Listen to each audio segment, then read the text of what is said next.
All signs point to this as we have a massive Breece Hall contract extension update to go over today, as the New York Jets ultimately opted to not trade Breece Hall at the deadline, surprising many. And now, with a whole lot of factors depending on Breece Hall's future with the Jets, we now are seeing what everything appears to be with Breece Hall, with his future with the team, and how the Jets plan on navigating this future, and we are going to go over all of that. But guys, before we jump into it, if you are part of that 72% that's not subscribed to Jets Digest, make sure to subscribe so you don't miss a single New York Jets update. We have a lot of great videos coming out every single day that you don't want to miss out on. With everything covering the Jets right now, this is the place to be so you don't miss a single New York Jets update. But let's jump into the video, guys. There's a lot to go over on the Jets right now because Breece Hall, man, he was someone who we all saw as a very likely trade option for the Jets. There was so much noise even before the season began about Breece Hall getting moved off of the Jets and ending up somewhere else for a bit before hitting the open free agency market, where he would have a bunch of different suitors, considering he is one of the better running backs in the NFL. Breece has been absolutely excellent this season, having his best statistical year everywhere outside of the touchdowns, and one of the reasons why he hasn't scored the touchdowns is because he hasn't been their goal line back a whole lot this season, but he has been an absolutely incredible talent for the Jets that the team definitely values very highly. The Jets ultimately decided not to trade Breece Hall, and there was a lot of questions surrounding why the Jets decided not to do this after it felt like it was such a guarantee that he would get moved. But the short answer is that the Jets, they didn't feel like the value was good enough. Darren Mougey's made it very clear. You could try to trade for anyone on his team, and he will entertain the offer, but it has to be a good enough offer. That's what we saw with Sauce Gardner. The Jets did not want to trade Sauce. The Colts kept coming back with other offers for Sauce, and the Jets said, look, if you give us a good enough offer that we like, that we can't say no to, we're going to tell you yes, and we will trade Sauce Gardner to your team. What happens? The Jets got an offer that they felt was correct for Sauce Gardner, and even though he wasn't on the trade block and they wanted to keep him as a member of their future, they weren't going to turn down 2 second-round picks and a wide receiver who they believe in for Gardner, which, you know, in retrospect, makes a whole lot of sense for a team that Gardner, a man cornerback, was playing in his own defense in and struggling a bit. So it all makes sense in the grand scheme of things, but at the same time, the Jets, they didn't find that trading Breece Hall made any sense for the team. Aaron Glenn's style of football is very run-heavy, and because of this, there's a whole lot to consider with his free agency upcoming, and he's ranked as the 6th best free agent right now, according to ESPN, who discussed this situation surrounding Breece Hall and his future with the Jets, with Matt Bowen saying, he's a fluid mover with good contact balance and the vision to find daylight, and he brings a dual threat element to the backfield. Hall has 174 receptions in his career while averaging 92 total yards. He also has 82 rushes of 10 or more yards over 3.5 seasons. So he's a 3-down back with big play juice. And on top of that, we also did hear more about him from Jeremy Fowler, and this is what he had to say. Breece Hall was coveted at the deadline. That the Jets wanted a 3rd-round pick in return for a running back remains that Hall is still a top-end talent and still has top-end talent. And my sense is that he will do just fine in free agency. Think of Josh Jacobs' 4 years, $48 million deal that he signed in March of 2024 with the Green Bay Packers.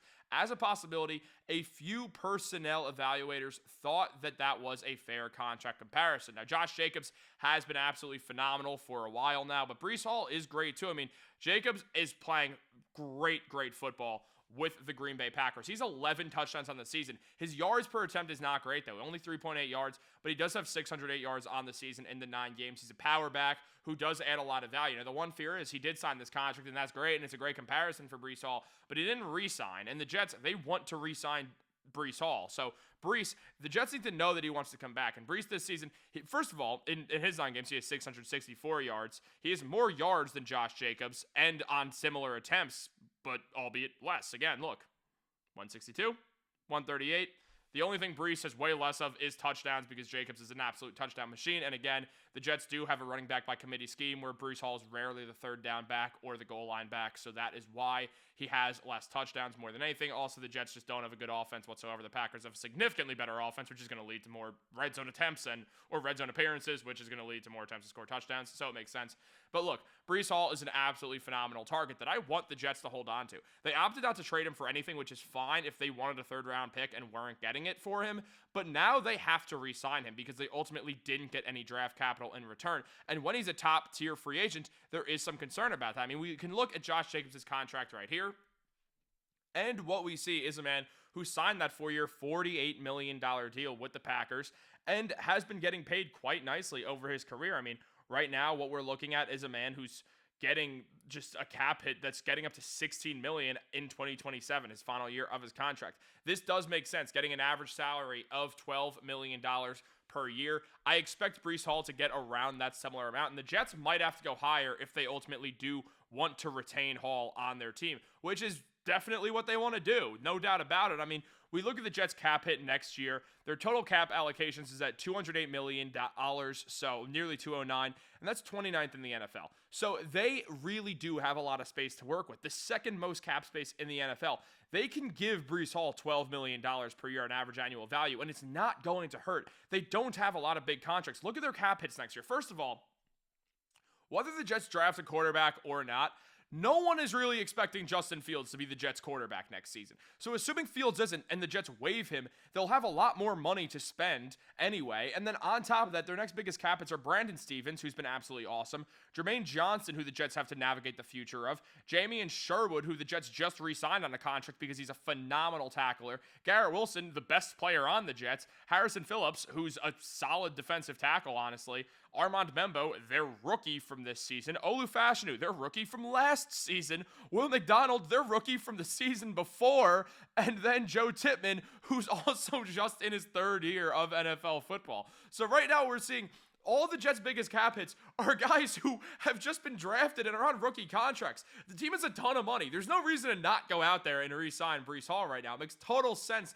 to re-sign Hall. Look, if you decide that you need to get his contract off, you can re-sign him. Teams are still going to trade for Breece Hall, even if he's getting paid $12 million per year, especially if he's locked under contract and continues to perform like Breece Hall. It wouldn't be hard to move him if you ultimately decide, okay, we have to move him.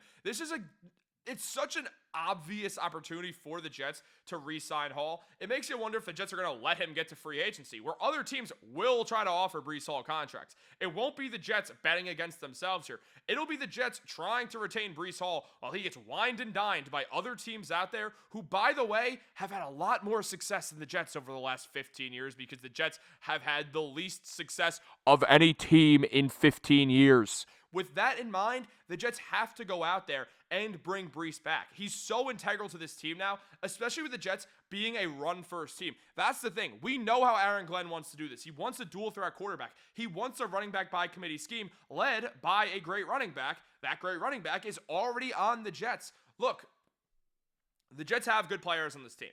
They're rebuilding, but they still have good players on this team. A lot of their good players are young. What do you do when you have good young players? You keep them.